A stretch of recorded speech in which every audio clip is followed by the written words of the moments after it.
YouTube کے ناظرین گرامی السلام علیکم۔ محترم ناظرین، ہم اپنی آج کی ویڈیو میں حضرت سیدنا پیر مہر علی شاہ صاحب کا بچپن، ایسی کرامات کہ اس کے استاد بھی اس سے حیران تھے، قصہ آپ کے سامنے بیان کرنے جا رہے ہیں۔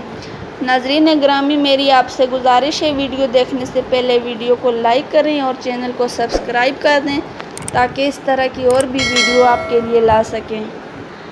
حضرت سیدنا پیر مہر علی شاہ صاحب یکم رمضان المبارک 1859 عیسوی بروز پیر گولڑہ شریف، ضلع راولپنڈی، پاکستان میں پیدا ہوئے۔ آپ کے والد محترم کا نام پیر نذیر الدین شاہ رحمۃ اللہ علیہ ہے۔ آپ کا سلسلہ نسب 25 واسطوں سے حضرت سیدنا شیخ عبد القادر جیلانی اور 32 واسطوں سے امام حسن رضی اللہ تعالیٰ عنہ تک جا پہنچتا ہے۔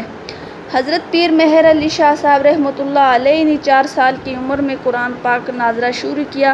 آپ کی قوت حافظہ کا یہ عالم تھا، ناظرہ قرآن پاک پڑھنے کے دوران روزانہ کا سبق کسی کے کہنے بغیر زبانی یاد کر لیا کرتے تھے اور بغیر دیکھے ہی سنا دیا کرتے تھے، اور جب آپ نے ناظرہ مکمل کیا تو اس وقت آپ کو مکمل قرآن پاک حفظ ہو چکا تھا۔ آپ کو والد صاحب نے قرآن پاک کی تعلیم مکمل کرنے کے بعد آپ کو عربی، فارسی اور صرف و نحو کی ابتدائی تعلیم حاصل کرنے کے لیے حضرت مولانا معی الدین ہزاروی رحمۃ اللہ علیہ کی زیر سرپرستی تعلیم دلوائی۔ ایک روز آپ کے استاد صاحب نے پوچھا کہ بیٹا مطالعہ کر کے آتے ہو کہ نہیں؟ آپ فرماتے ہیں کہ مجھے اس وقت لفظ مطالعے کا معنی بھی معلوم نہیں تھا۔ میں نے سوچا کہ مطالعہ زبانی یاد کرنے کو کہتے ہیں، لہٰذا اگلے روز میں نے پورا سبق زبانی یاد کر کے آیا اور سنا دیا، جس پر استاد صاحب کی حیرت کی انتہا نہ رہی۔ آپ رحمۃ اللہ علیہ ایک دن استاد صاحب نے دوران سبق کتاب کے ایسے صفحے کی عبارت یاد کرنے کو کہا جو دماغ لگ جانے کی وجہ سے اس قدر مٹ چکی تھی کہ پڑھی نہ جا سکتی تھی۔ جب آپ رحمۃ اللہ علیہ نے عذر پیش کیا جو عبارت کتاب میں ہے ہی نہیں، اسے کیسے یاد کیا جا سکتا ہے، تو استاد صاحب نے غالباً آپ کے مادرزاد ولی ہونے کی تصدیق کی غرض سے کہا کہ میں نہیں جانتا، اگر کل یہ عبارت یاد نہ ہوئی تو سزا ملے گی۔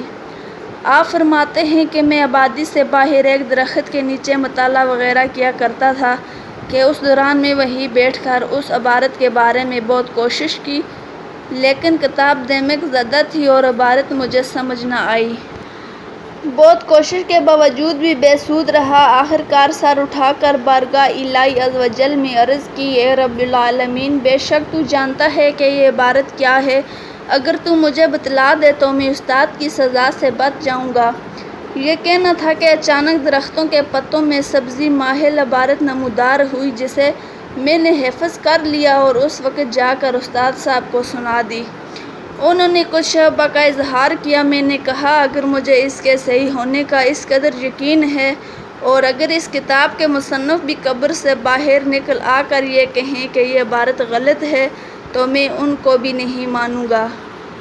چنانچہ استاد صاحب اسی دوران روز راولپنڈی گئے اور ایک مکمل نسخے سے میری جو عبارت سنی ہوئی تھی اس کو ملاحظہ کیا اور نہایت حیران ہوئے کہ ایک زیر زبر کا کوئی فرق موجود نہیں۔ آپ رحمۃ اللہ علیہ حرمین شریفین کی زیارت کے لیے مکہ مکرمہ میں پہنچے۔ حاجی امداد اللہ مہاجر مکی رحمۃ اللہ علیہ سے آپ کی ملاقات ہوئی۔ وہ آپ کے علم و فضل سے بہت متاثر ہوئے۔ حضرت پیر مہر علی شاہ صاحب چاہتے تھے کہ حرمین شریفین میں ہی قیام کیا جائے۔ حضرت حاجی امداد اللہ مہاجر مکی نے تقیت کے ساتھ واپس جانے کا حکم دیا اور فرمایا کہ ہندوستان میں عنقریب فتنہ برپا ہونے والا ہے، لہٰذا اپنے ملک ہندوستان واپس چلے جاؤ، کیونکہ بالفرض آپ وہاں خاموش ہو کر بھی بیٹھ جائیں ہندوستان میں تو پھر بھی آپ کے اس رعب کی وجہ سے فتنہ ترقی نہ کر سکے گا۔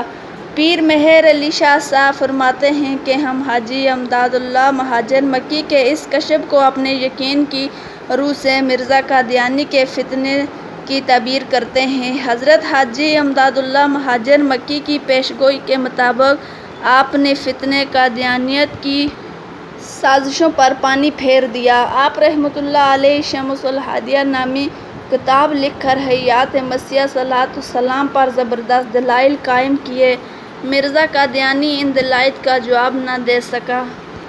تو ناظرین گرامی، یہ تھی ہماری آج کی ویڈیو۔